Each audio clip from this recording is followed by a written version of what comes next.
আমি বাঁচব না, মরে যাব। ধুর পাগলি, ভালোবাসার জন্য কেউ মরে? শোন বিপ্র, বি প্র্যাকটিক্যাল। এই দুনিয়ায় কেউ কারুর জন্য অপরিহার্য নয়। তোকে ছাড়া এখন আমি খারাপ আছি? নেই তো। আমাদের তো ঝগড়া হয়নি, আমি অন্তত করিনি। তোর লজ্জা করলো না বিপ্রর মতো একটা আর্টিস্টকে এভাবে ধ্বংস করে ফেলতে? তুই না ওকে ভালোবাসতিস?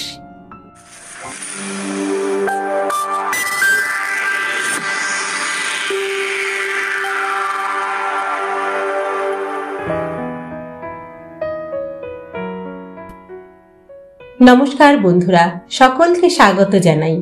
আমি রাকা, আর আপনারা শুনছেন ইউটিউব চ্যানেল কথা ও কাহিনী বাই রাকা। বন্ধুরা, আজ আমি আবারও চলে এসেছি আমার গল্পের সম্ভার নিয়ে। আজ আপনাদের শোনাবো শ্রদ্ধেয়া সুচিত্রা ভট্টাচার্যের একটি জনপ্রিয় ছোট গল্প, ভালোবাসা। গল্প পাঠ যদি ভালো লাগে তাহলে একটা ছোট্ট লাইক করে দেবেন। আর আমাদের চ্যানেলে যদি আপনি প্রথমবারের জন্য এসে থাকেন তাহলে অবশ্যই চ্যানেলটি সাবস্ক্রাইব করে নেবেন কিন্তু। আসুন এবার তাহলে শুরু করি। শুরু হচ্ছে সুচিত্রা ভট্টাচার্যের ভালোবাসা।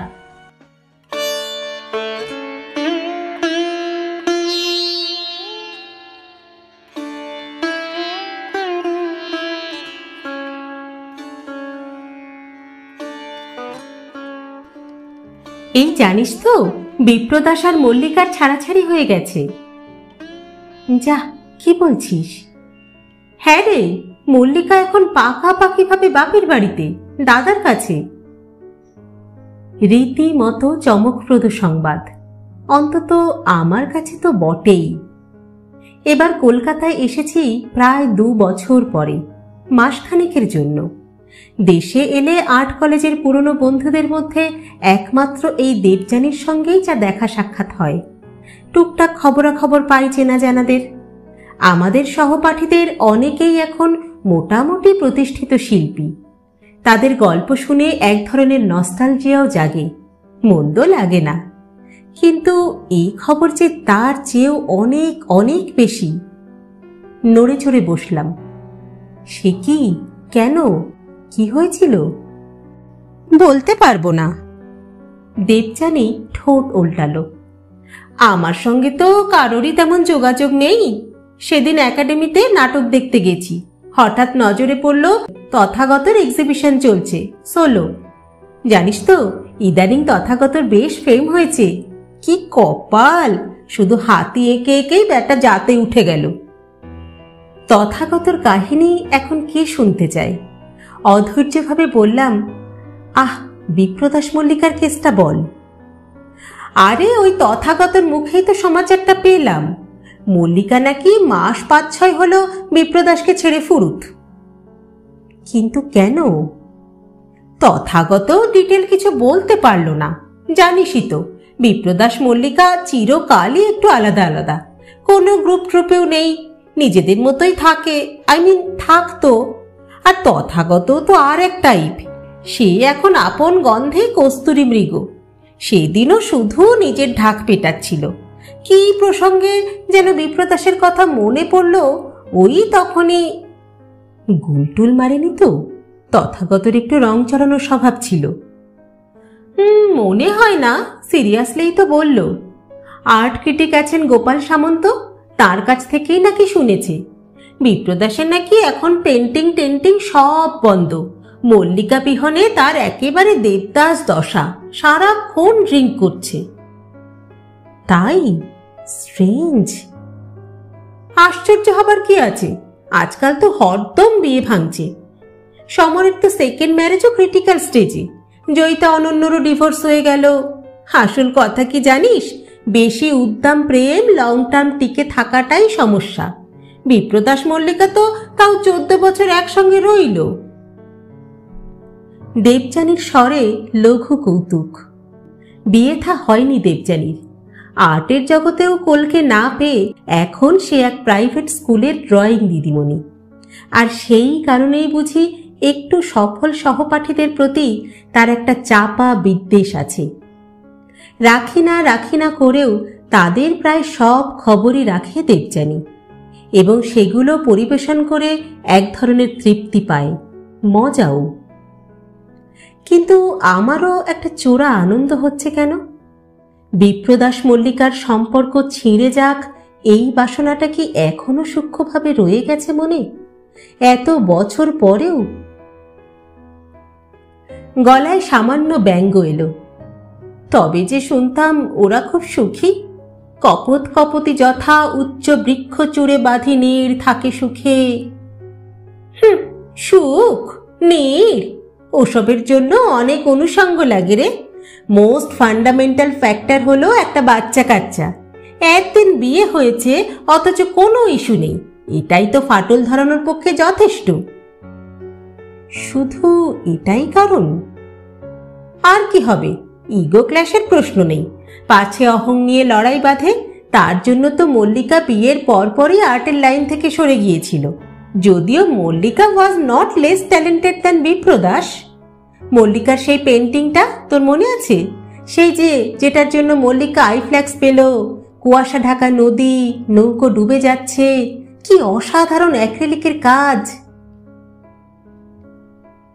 মল্লিকার প্রশংসায় আমার খুশি হবার কথা নয়।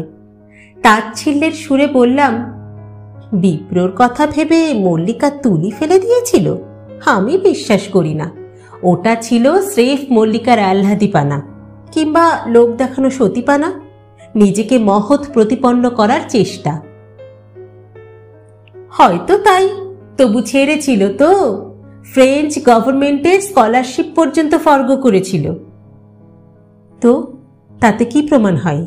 দেখ, হয়তো পরে এই নিয়েই হাত কামড়েছে, হয়তো ভাবতো কাজটা মূর্খামি হয়ে গেছে, আর এই নিয়েই হয়তো বিপ্রকে ঠেস দিত। সেটা সম্ভব। দেবযানী মাথা দোলালো। তবে বিপ্রদাসও তো তেমন কিছু করে দেখাতে পারেনি, নিজেকে সেভাবে ভাঙতেই পারল না। কোনো এক্সপেরিমেন্ট নেই, সেই এক টাইপের জিওমেট্রিক্যাল ফিগার। মল্লিকা আস্তে আস্তে ফেড আপ হয়ে যেতেই পারে। প্লাস মল্লিকাই তো মেইনলি সংসারটা টানতো। ওর অ্যাড এজেন্সির চাকরি আর বিপ্রদাসের একতলা থেকে কিছু বাড়ি ভাড়া, এই ছিল সোর্স অফ ইনকাম। বিপ্রদাসের ছবি টবি তো আর তেমন বিক্রি হতো না। বারে কমার্শিয়ালি সাকসেসফুল নয় বলেই কি বিপ্র ফেলিওর? তোদের এখানে তো আর্ট মানেই লাইনবাজি, ঠিক মতো ক্যাচ ধরতে পারলেই সাঁই সাঁই উঠবে।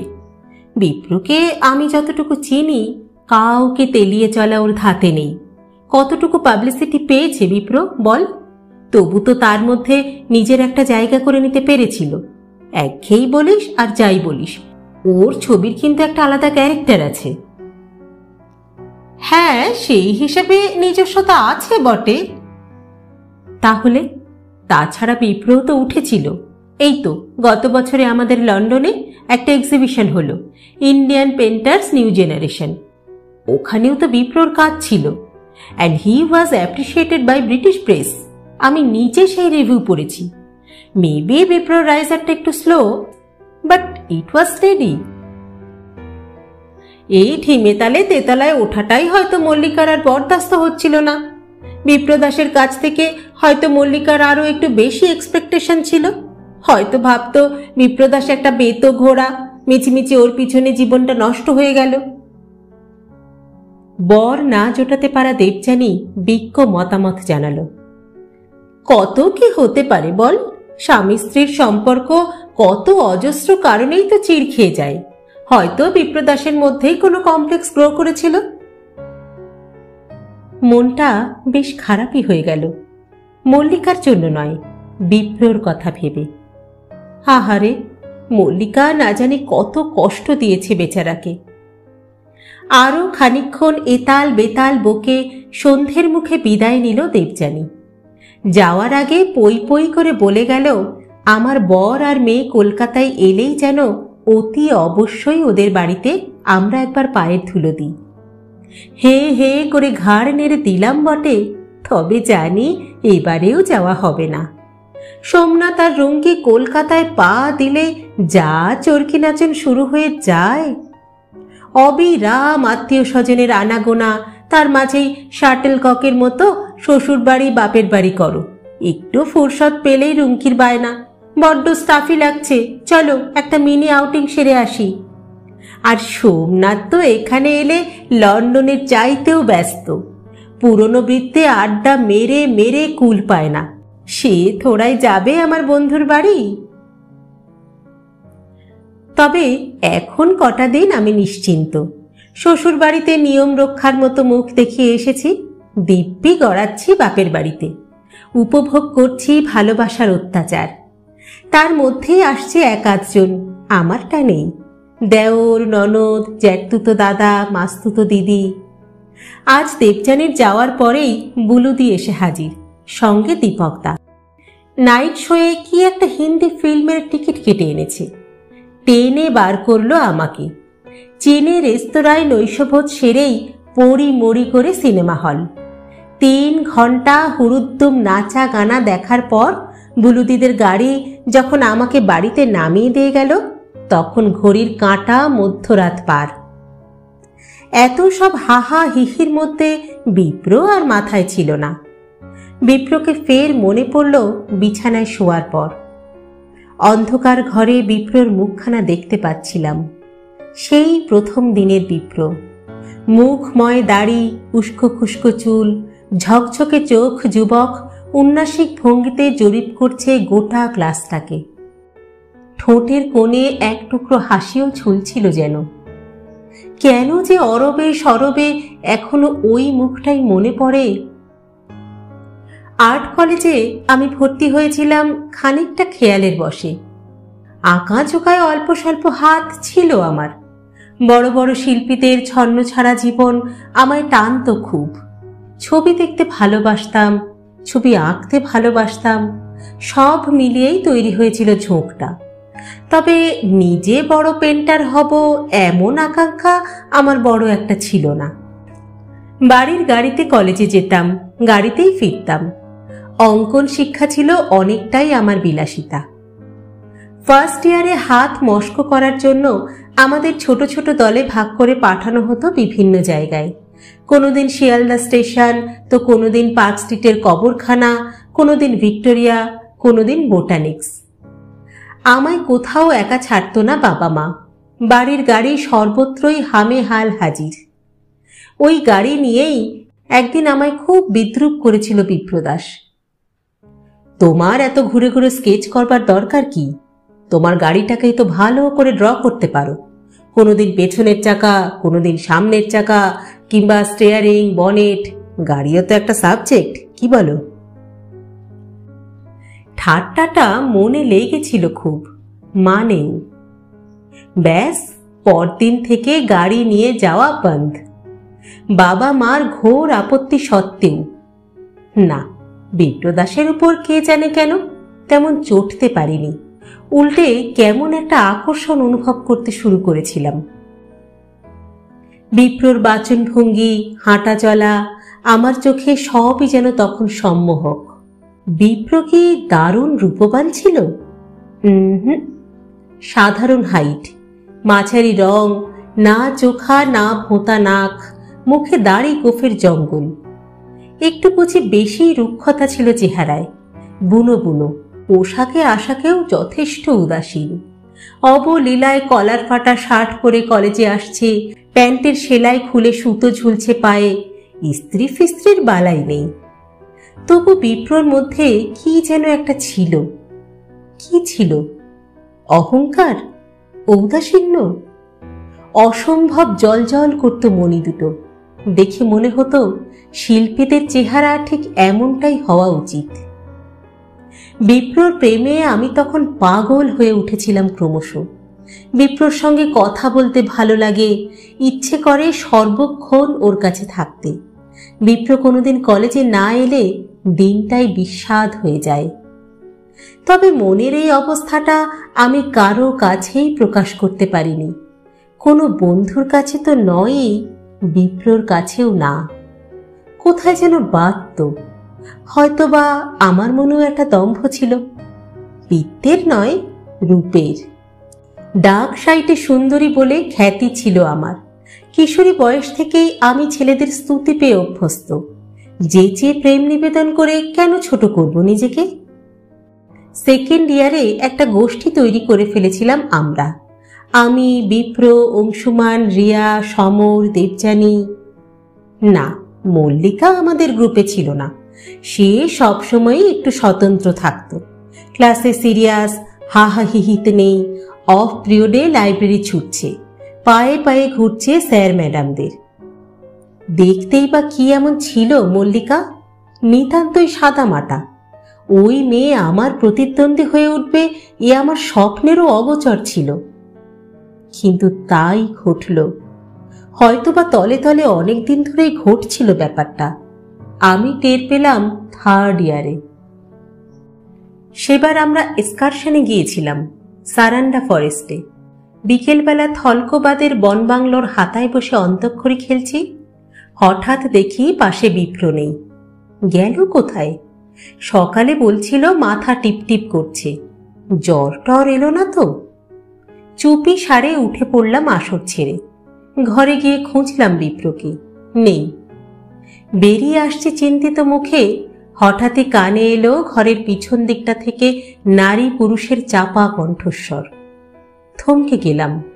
গলার আওয়াজটাও থেমে গেছে আচমকা। কেমন যেন সন্দেহ হলো। সন্তর্পণে গেছি পিছনের দরজায়। বন্ধ দরজা খুলতেই সামনে একটা সিঁড়ি। ধাপে ধাপে নেমে গেছে জঙ্গলের দিকে। সিঁড়ির একেবারে শেষ ধাপে বসে কে ওরা? উফ, কি অসহ্য দৃশ্য! মল্লিকাকে তীব্র আশ্লেষে চুমু খাচ্ছে বিপ্র। সাপিনীর মতো বিপ্রকে জড়িয়ে ধরেছে মল্লিকা। আমি পাথর হয়ে গিয়েছিলাম। মনে আছে কলকাতায় ফেরার পর কয়েকদিন কলেজে যেতে পারিনি। শরীর খারাপের অজুহাতে শুয়ে থাকতাম দিনরাত। কিচ্ছু ভালো লাগতো না। দেহে উত্তাপ নেই, তবু এক প্রবল জ্বরে পুড়ছি আমি। বিশ্ব সংসার বেবাক ফাঁকা যেন, ছটফট করছি ঈর্ষায়। মল্লিকার মধ্যে কি এমন পেল বিপ্র যা আমার মধ্যে নেই? মল্লিকা কোন দিক থেকে আমার সমকক্ষ? আমি তুড়ি বাজালে 20টা পুরুষ বুক পেতে দেবে রাস্তায়। কলেজেও আমার জন্য বহু ছেলে ঘুরঘুর করে। মল্লিকার দিকে তারা ফিরেও তাকায় কি? শুধু পরীক্ষায় বেশি নম্বর পায় বলে ওই বাঁশের মতো ডিকটিকে মেয়েটা আমায় হারিয়ে দেবে, অধিকার করে নেবে বিপ্রকে? আমার মধ্যে একটা জেদ চেপে যাচ্ছিল। মল্লিকাকে যে করেই হোক হটাতে হবে। ছলে বলে কৌশলে যেভাবেই হোক বিপ্রকে আমার চাই। কত ছেলে মানুষই যে করেছে তখন। মল্লিকার নামে আজে বাজে চিঠি লিখে পাঠালাম বিপ্রর ঠিকানায়, পরপর 3টে বেনামে। তখনও কলেজে শাড়ি যুগ শেষ হয়নি। আমি নিত্য নতুন চমকদার সালোয়ার স্যুট পরে ক্লাসে যাওয়া শুরু করলাম। সাজে বাহারে নিজেকে যতটা নয়ন লোভন করে তোলা যায় আর কি। সর্বক্ষণ সেটে আছি বিপ্রর গায়ে। মল্লিকা যেন কোনোভাবেই ওর কাছাকাছি যাবার সুযোগ না পায়। হায় রে, কি নির্বোধ ছিলাম তখন!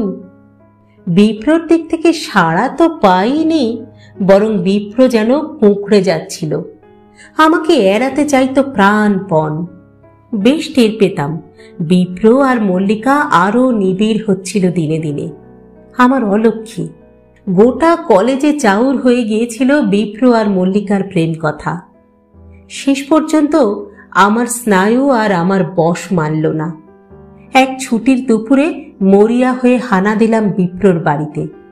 নিউ আলিপুর থেকে সোজা বিডন স্ট্রিট। আগেও 2-1বার এসেছি এখানে দলবল নিয়ে।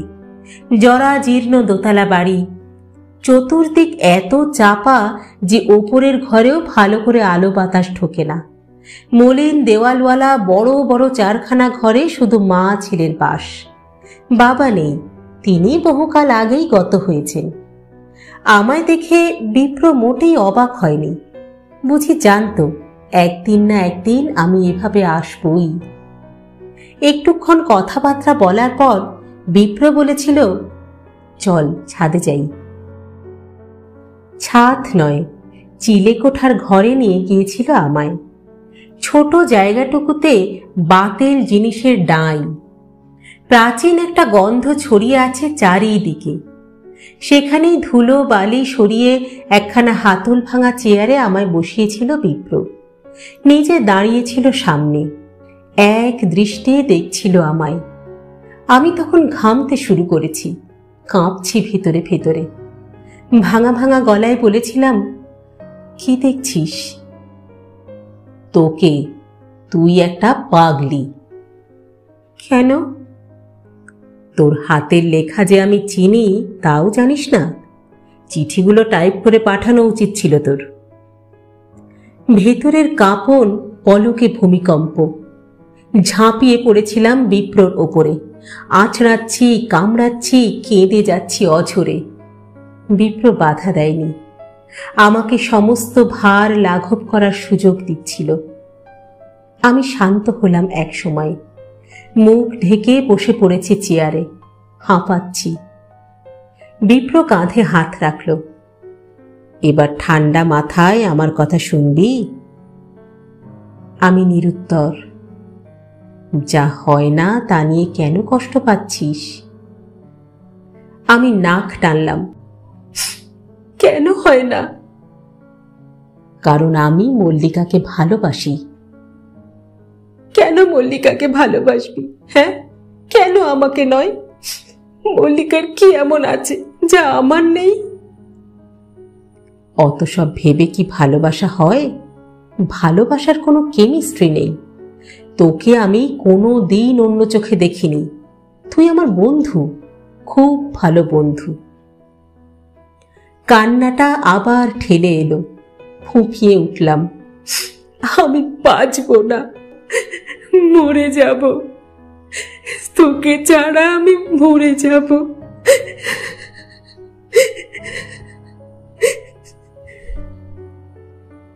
ধুর পাগলি, ভালোবাসার জন্য কেউ মরে? বলেই একটা অদ্ভুত কাণ্ড করল বিপ্র। দু হাতে তুলে দাঁড় করিয়েছে আমায়। সহসা ঠোঁট নেমে এলো আমার ঠোঁটে, ওষ্ঠ দিয়ে পান করছে আমার অভিমান। আমার হাঁটুতে কোনো জোর ছিল না, দু হাতে আঁকড়ে ধরেছিলাম বিপ্রকে। আস্তে আস্তে বিপ্র নিজেকে ছাড়িয়ে নিল, কপালে একটা শেষ চুমু দিয়ে বলল, তোকে আমি এটুকুই দিতে পারি, এর বেশি নয়। বিচিত্র এক ঘোর নিয়ে ফিরে এসেছিলাম। আর রাগ আসছিল না, অপমান বোধও নয়। রাগ, অপমান, দুঃখের অনুভূতিটাই কেমন ভোঁতা মেরে গিয়েছিল। তারপর থেকে কলেজে যাওয়ার স্পৃহাটাই উবে গেল আমার। বাবা মা বুঝি লক্ষ্য করেছিলেন আমার পরিবর্তন, প্রশ্ন করেনি। নিজেদের মতো করে বুঝে নিয়েছিল কিছু। দুজনেই উঠে পড়ে লাগলো আমার বিয়ের জন্য। তখনই সোমনাথের সঙ্গে সম্বন্ধ। মাস 6 মধ্যে ধুমধাম করে বিয়ে। ফাইনাল পরীক্ষা শিখেই তুলে ডাক্তার বরের হাত ধরে আমি পাড়ি দিলাম ইংল্যান্ড। দেখতে দেখতে কেটেও তো গেল 17টা বছর। সোমনাথের মতো কৃতি স্বামী, রুমকির মতো বুক জুড়ানো মেয়ে পেয়ে আমি এখন সম্পূর্ণ পরিতৃপ্ত এক ঘরণী। ওইসব পুরনো ঘটনাগুলোকে এখন কেমন বাল্য খিলপনা মনে হয়। তবে হ্যাঁ, কলকাতার সঙ্গে যোগাযোগ তো আছেই। প্রায় 20 বছরই তো আসি, এরকম থেকে যায় 1-1.5 মাস। প্রথম প্রথম বিপ্রদাস মল্লিকার খবর যে একদম রাখতাম না তা নয়। জেনেছিলাম ওরা বিয়ে করেছে, সংসার টংসার করছে, শুনেইছি শুধু, তেমন কোনো প্রতিক্রিয়া জাগেনি। ইদানিং তো বিপ্রদাসের কথা সেভাবে মনেও পড়তো না। ওই কচ্ছিত কখনো কোথাও ওর ছবি টবি নিয়ে লেখা বেরোলো, চোখে পড়লে হয়তো একটু উল্টোলাম, কিংবা হয়তো বরকে বললাম, এই জানো, এই বিপ্রদাস আমার ব্যাচমেট ছিল। ব্যাস ওই পর্যন্তই। কিন্তু আজ কেন নিরুত্তাপ থাকতে পারছি না? তবে কি মনের গোপন কুঠুরিতে এখনো পুরনো প্রেমের রেশ রয়ে গেছে, নাকি প্রত্যাখ্যানের জ্বালা? এখনো কি আমি মল্লিকাকে হিংসে করি? কেন করব? বিপ্রদাসের সঙ্গে যদি আমার বিয়ে হতো, আমি কি এত সুখ ঐশ্বর্যে থাকতে পারতাম? থুক, আমি ওভাবে ভাবতেই পারি না। তবু একটা উল্লাস জাগছে। যাক, অত মাখামাখি প্রেম টিকল না তাহলে। একবার গিয়ে বিপ্রদাসকে দেখে এলে হয়। যাব। পরদিন দুপুরেই বেরিয়ে পড়েছি। বিটন স্ট্রিটের পুরনো বাড়িটা খুঁজে পেতে অসুবিধা হলো না। দশা আরো জীর্ণ হয়েছে। কার্নিশের ফাটল দিয়ে মুখ বাড়িয়েছে লিকলিকে অশ্বত্থ গাছ। এখানে সেখানে ইটের দাঁত। চাকলা ওঠা সিঁড়ি বেয়ে উপরে উঠতেই একটা কোলাপসিবল গেট। এটা নতুন, আগে ছিল না। গেটের গায়ে ডোরবেলের সুইচ। নির্ঘাত মল্লিকা লাগিয়েছিল। গেটের এপারে দাঁড়িয়ে রইলাম একটুক্ষণ। চওড়া বারান্দাখানা শুনশান। বিশৃঙ্খল ভাবে পড়ে আছে একটা ভাঙা ইজেল, একখানা ইজি চেয়ার, উল্টোনো টিনের ড্রাম, দুটো টুল, মোড়া, জুতো। অন্দরটা কি অসম্ভব রকমের নিশ্চুপ। বিপ্র নেই নাকি? ইতস্তত করে টিপেছি কলিং বেল। সঙ্গে সঙ্গে সাড়া। কে? এই তো বিপ্রর গলা নয়। নাকি এতটাই বদলে গেছে বিপ্র? গলা তুলে বললাম, বিপ্র আছে? ভেতর থেকে মাঝবয়সী একটা লোক বেরিয়ে এলো। লুঙ্গি গেঞ্জি, জুলজুল চোখে দেখছে আমায়। বলল, আপনি? বিপ্রদাস নেই? হ্যাঁ, মানে দাদাবাবু। আপনি কোত্থেকে আসছেন? ও, কাজের লোক। গলা ছেড়ে বললাম, গিয়ে বলো ইংল্যান্ড থেকে তার এক বন্ধু এসেছে, চন্দ্রানী। লোকটা ইতস্তত করে গেটের তালা খুলল। বলল, আসুন, দাদাবাবু মাঝের ঘরে আছেন। ওর শরীরটা বিশেষ ভালো নেই। ঘরটার সামনে গিয়ে দাঁড়াতেই ভক করে নাকে একটা গন্ধ। অ্যালকোহল, কিন্তু একটু উৎকট। দিশি মদ। ঘরের হালও যথেষ্ট এলোমেলো। যত্র তত্র ছড়ানো রয়েছে জামা কাপড়, টেবিলে বই, ম্যাগাজিনের স্তূপ। দেওয়ালে গোটা চারেক পেন্টিং বেঁকা তেড়া ভাবে ঝুলছে। বিছানায় মশারি আধ খোলা। ফাঁক দিয়ে উকি দিচ্ছে বিপ্রর মার বাঁধানো ফটো, শুকনো মালা পরানো। বিপ্র খাটে উপুর হয়ে শুয়ে, পরনে ঈষৎ মলিন পাজামা গেঞ্জি। ঘুমোচ্ছে। ডাকবো? প্রয়োজন হলো না। বিপ্র এমনি শুয়েছিল। সামান্য পায়ের আওয়াজেই ঘাড় ফিরিয়েছে। আমাকে দেখেই ধর্মর করে উঠে বসার চেষ্টা করল। একেবারে পারল না। হাত চেপে চেপে উঠল কোনো ক্রমে। আমি স্তম্ভিত। এ কি চেহারা হয়েছে বিপ্রর! মাত্র 40-এ, দাড়ি সব পেকে গেছে, চুলও প্রায় অর্ধেক সাদা। রোগা হয়ে গেছে মুখটা, কালচে মেরে গেছে। চোখ দুটো গর্তে ঢোকা। কেমন বুড়োটে বুড়োটে লাগে। সবচেয়ে বড় কথা, বিপ্রর চোখের মণি দুটো আর জ্বলছে না, বড় নিষ্প্রভ, ঘোলাটে।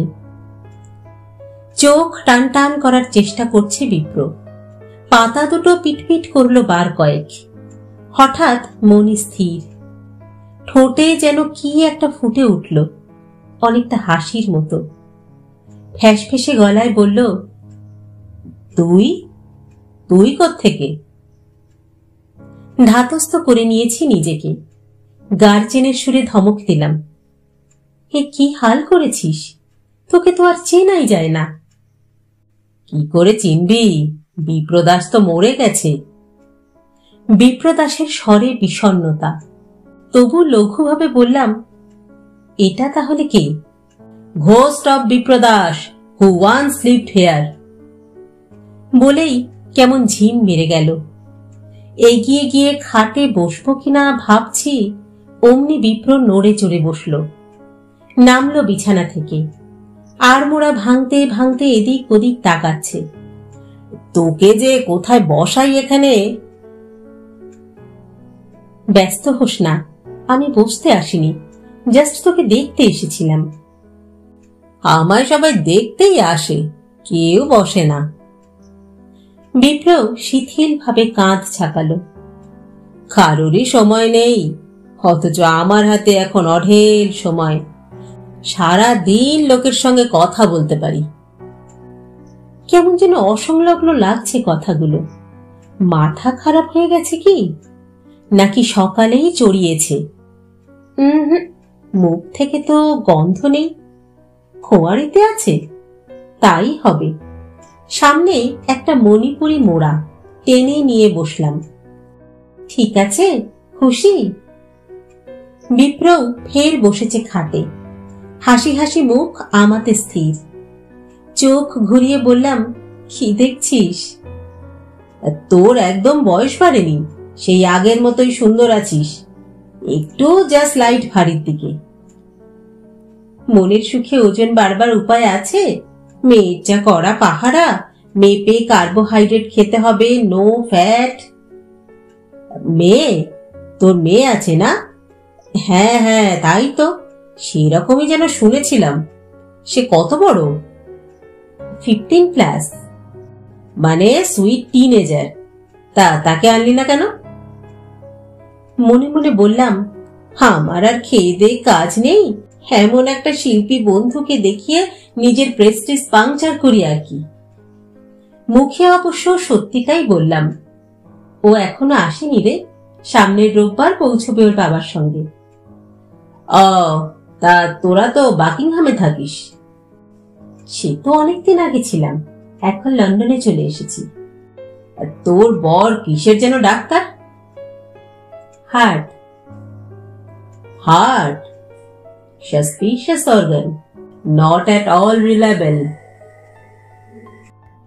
আপন মনে বিপ্র বিড়বিড় করল একটুক্ষণ, তারপর নিজের মনেই মাথা ঝাঁকাচ্ছে।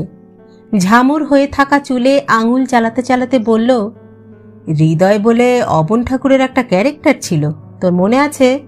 খুব নিষ্ঠুর ছিল ছেলেটা, ব্যাটা খুব টাইট খেয়েছিল। কি কথা বলে, কোনো মাথা মুন্ডু নেই। আমার কেমন যেন অনুকম্পা জাগছিল। এই বিপ্রই একদিন কথার জাদুতে মোহিত করে রাখত বন্ধুদের। আহারে, হাহা বেচারা।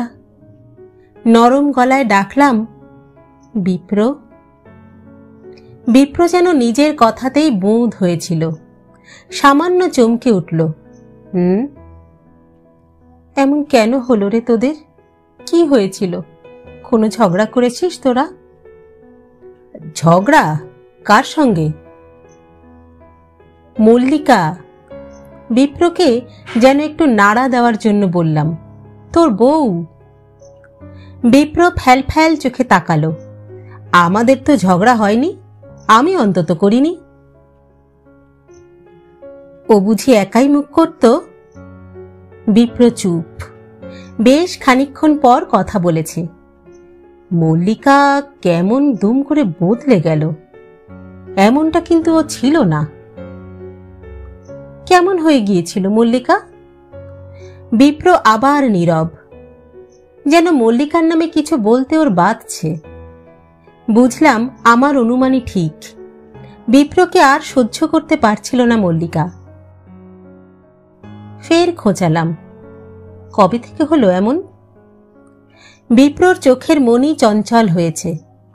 বিশ্বাস কর, বেশি দিন না, এই ধর মাস 8-10, না আরো কম। বিপ্রর চোখ জ্বলে উঠল পলকের জন্য, নিমেষে ঝিমিয়েও গেল। মাথা নামিয়ে বসে আছে, নখ খুঁটছে। এখনো কি প্রেম? বাপস, মল্লিকার সম্পর্কে একটি খারাপ শব্দ উচ্চারণ করবে না। তবু প্রশ্নটা করলাম। তারপর চলে গেল? গেল তো। বিপ্রকে ভারী বিহ্বল দেখালো। যাওয়ার সময় কি বলল জানিস? আমি তোমাকে ঘেন্না করি, আমি তোমাকে ঘেন্না করি, আমি তোমাকে ঘেন্না করি। বল তুই, হঠাৎ কি ঘেন্নার কাজটা করলাম? ইজেল, রং, তুলি আর মল্লিকা, এর বাইরে আমার তো আর কিছু ছিল না। তুই বোধহয় বেশি ভালোবাসতিস। আমার ঠোঁট বেঁকে গেল, সেটাই বোধহয় ওর হজম হলো না। কি জানি, তাই হবে। আমি কিছুই বুঝতে পারলাম না, বুঝে ওঠার আগেই সব শেষ। অত বোঝাবুঝির দরকারটা কি? হ্যাঁ, উপদেশের সুরে বললাম, শোন বিপ্র, বি প্র্যাকটিক্যাল। একটা কথা মাথায় রাখিস, এই দুনিয়ায় কেউ কারুর জন্য অপরিহার্য নয়, অ্যান্ড আই মিন ইট। নিজের জীবন দিয়ে আমি বুঝেছি, তোকে ছাড়া এখন আমি খারাপ আছি? নেই তো। কথাটা বলতে পেরে আত্মপ্রসাদ অনুভব করলাম, গলায় আরো জোর এনেছি। ও যদি তোকে ভুলে যেতে পারে, তুইও ভুলে যা। ও যদি তোকে ঘেন্না করে, তুইও ঘেন্না কর। পারছি না যে, চেষ্টা তো করছি। হ্যাঁ রে চন্দ্রা, মেয়েরা এত নিষ্ঠুর হয় কেন রে? জানিস, আমি ওদের বাড়ি গিয়েছিলাম, আমার সঙ্গে দেখা পর্যন্ত করলো না। ওর বৌদি আমার মুখের উপর দরজা বন্ধ করে দিল। ফোন করলে ধরে না, ওকে কেউ ডেকেও দেয় না। অফিসটাও ছেড়ে দিয়েছে। ধুম করে আমার উপর এত কিসের রাগ হয়ে গেল? কেন বুঝতে চাইছে না আমি ওকে ভালোবাসি, ওকে ছাড়া থাকতে পারবো না? প্রায় একই ভাষায় আমি একদিন বিপ্রর সামনে কেঁদেছিলাম। নিয়তির কি পরিহাস, আজ বিপ্রর স্বরে সেই কান্না। মল্লিকাকে নতুন করে হিংসে হচ্ছিল। বিপ্র কত মধুর করে আমায় প্রত্যাখ্যান করেছিল, তবু আমি তাকে মন থেকে নির্বাসন দিতে পেরেছি। অথচ মল্লিকা যাকে মুখের উপর ঘেন্না করে চলে গেল, সে কিনা ছটফট করছে মল্লিকার জন্য। তোর কি কপাল রে মল্লিকা। কাছে পিঠে কোথাও একটা ঘুঘু পাখি ডাকছে, এ বাড়িরই আনাচে কানাচে। গ্রীষ্মের দুপুরটা আরো দুঃখী করে দিচ্ছিল ডাকটা। পাখিটা নাকি খুব একা। বুকটা আমার ভারী হয়ে এলো। মৃদু স্বরে বললাম, কি করবি বল? সে তোকে চায় না, এই সত্যিটা তো তোকে মেনে নিতেই হবে। বিপ্র ভারী অদ্ভুত হাসল। হাসি যে এত করুণ হতে পারে আগে কখনো দেখিনি। দুদিকে মাথা নাড়তে নাড়তে বলল, সত্যি বলে কিছু নেই রে। আজ যেটাকে সত্যি বলে মনে হয়, কাল তো সেটাই ভেঙে চুরচুর। আবার উল্টোপাল্টা বকা শুরু করলো নাকি? প্রসঙ্গ পাল্টে বললাম, নতুন কিছু আঁকলি? একটা ভূতের ছবি আঁকার চেষ্টা করছি, ক্যানভাসে রঙই ধরছে না, কেমন ছ্যাকড়া ছ্যাকড়া হয়ে যাচ্ছে। ভূতের ছবি? হ্যাঁ, সেলফ পোর্ট্রেট। আর সহ্য হলো না, ঝ্যাং করে উঠে দাঁড়ালাম। আমায় মল্লিকার নাম্বারটা দে তো। কি করবি? দরকার আছে। লাভ নেই, যে যায় সে আর ফেরে না। সেটা আমি বুঝবো, দে নাম্বারটা। বাড়ি ফেরার পথে বিচিত্র এক অনুভূতি হচ্ছিল আমার। ভয়ঙ্কর রাগ হচ্ছিল মল্লিকার উপর, আবার কেমন যেন একটা হতাশাও জাগছে। একবার মনে হচ্ছে, মল্লিকাটা কি, ছেড়েই যদি দেবে, বিয়ে করার কি প্রয়োজন ছিল? আর যদি ছাড়লই 14 বছর পরে কেন? আগেই তো পারত। সঙ্গে সঙ্গে আবার মনে হচ্ছে, মল্লিকা আগে ছাড়লেও তো আমার কোনো লাভ ছিল না। বিপ্র তো সেই মল্লিকাকেই।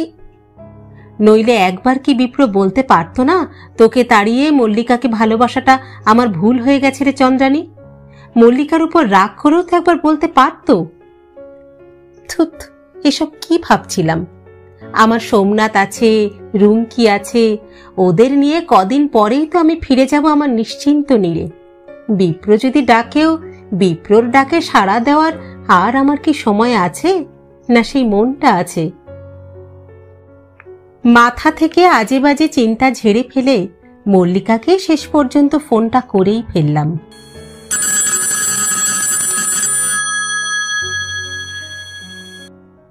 ও প্রান্তে এক পুরুষ কণ্ঠ, সম্ভবত মল্লিকার দাদা। হ্যালো, আমি কি একটু মল্লিকার সঙ্গে কথা বলতে পারি? আপনি কে বলছেন? আমার নাম চন্দ্রানী, মল্লিকার বন্ধু। ও, কিন্তু মল্লিকাকে তো এখন দেওয়া যাবে না, ও তো। ও কি বাড়িতে নেই? না, আছে, কিন্তু। আমার খুব জরুরি দরকার। মল্লিকাকে বলুন চন্দ্রানী এসেছে ইংল্যান্ড থেকে, তাহলেই ও বুঝবে। ধরুন, দেখছি। আশ্চর্য, দাদাটা এত রহস্য করছিল কেন? মল্লিকা কি বন্ধু বান্ধবদের সঙ্গে কথা বলতে চায় না? এত কিসের তেজ? বিরক্ত মুখে রিসিভার ধরে আছি। গলার আওয়াজ পাচ্ছি দাদাটার, চেঁচিয়ে কাকে ডাকছে। হ্যান্ডসেটটা দিতে বলছি মল্লিকাকে। যাক, মহারানী তুলেছেন টেলিফোন। ভরাট স্বর, ভারী ভারী। কিরে চন্দ্রা, কবে এসেছিস? এসেছি। তোর কি খবর? ভালো। তুই কেমন আছিস? খটকা লাগলো সামান্য। মল্লিকা কি অসুস্থ? মনে হচ্ছে যেন হাঁপাচ্ছে।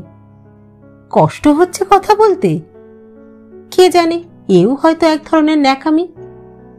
ভনিতায় না গিয়ে মূল প্রসঙ্গে ঢুকে পড়লাম। আজ বিপ্রর কাছে গিয়েছিলাম। কি হাল করেছিস তুই ওর? কেন এরকম করলি? উত্তর নেই। মল্লিকা থমকে গেছে। মেজাজটা আরো খাট্টা হয়ে গেল। বললাম, বিপ্রর যদি কিছু হয়ে যায় তুই কিন্তু দায়ী থাকবি। কেন এভাবে মেরে ফেলছিস ওকে? এবার জবাব এলো।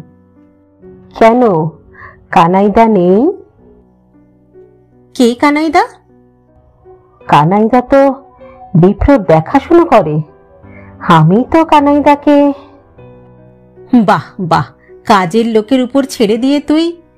কেন রে, বিপ্র কি এমন অপরাধ করেছিল? মল্লিকা ফের নিরুত্তর। রাগটা চড়ছিল আমার। রীতিমতো ঝাঁঝিয়ে উঠলাম। আমি জানি তোর কাছে কোনো উত্তর নেই। তোর লজ্জা করলো না বিপ্রর মতো একটা আর্টিস্টকে এভাবে ধ্বংস করে ফেলতে? তুই না ওকে ভালোবাসতিস? মল্লিকা চুপ। কি করেছিল বিপ্র? কেন হঠাৎ ও তোর কাছে এত অসহ্য হয়ে গেল? জানতে চাস না রে চন্দ্রা, ভালো লাগবে না। তবু বল শুনি। আমার আমার ক্যান্সার হয়েছে। কি? হ্যাঁ রে, ব্রেস্ট ক্যান্সার। অনেকটা ছড়িয়ে গেছে। সে কি? কি বলছিস তুই? কবে হয়েছে? ডিসেম্বরে ধরা পড়লো। অপারেশনের স্টেজ আর ছিল না। মল্লিকার গলা দুলে গেল। বিপ্রকে জানাইনি। জানালে বিপ্র সহ্য করতে পারবে না। আমার বাক রোধ হয়ে গেল। টেলিফোন খামচে ধরে আছি। দূরভাষে ফের মল্লিকার গলা। বিপ্রর কাছ থেকে পালিয়ে আসা ছাড়া আমার আর কোনো উপায় ছিল না রে। ওর সামনে আমি মরে যাব। মল্লিকার স্বরে কাতর অনুনয়। চন্দ্রা, প্লিজ বিপ্রকে জানাস না। আমি জানি তুই একসময় বিপ্রকে ভালোবাসতিস। আমি বেঁচে থাকতে বিপ্র যেন খবরটা না পায়। ও যে তাহলে আমার আগেই মরে যাবে রে। কথা বলতে না চেয়েও গলা ঘড়ঘড় করে উঠল। কিন্তু এ কি গোপন করা যায়? যতদিন পারা যায়, যাতে ধরা না পড়ি সেই চেষ্টাই তো করে যাচ্ছি। টেলিফোন রেখে দাঁড়িয়ে আছি স্থানুবৎ। মাথাটা একদম ফাঁকা হয়ে গেছে। বিপ্রনা একদিন বলেছিল ভালোবাসলে কেউ মরে না। হায় রে, বিপ্র ভালোবাসার কতটুকু জানে।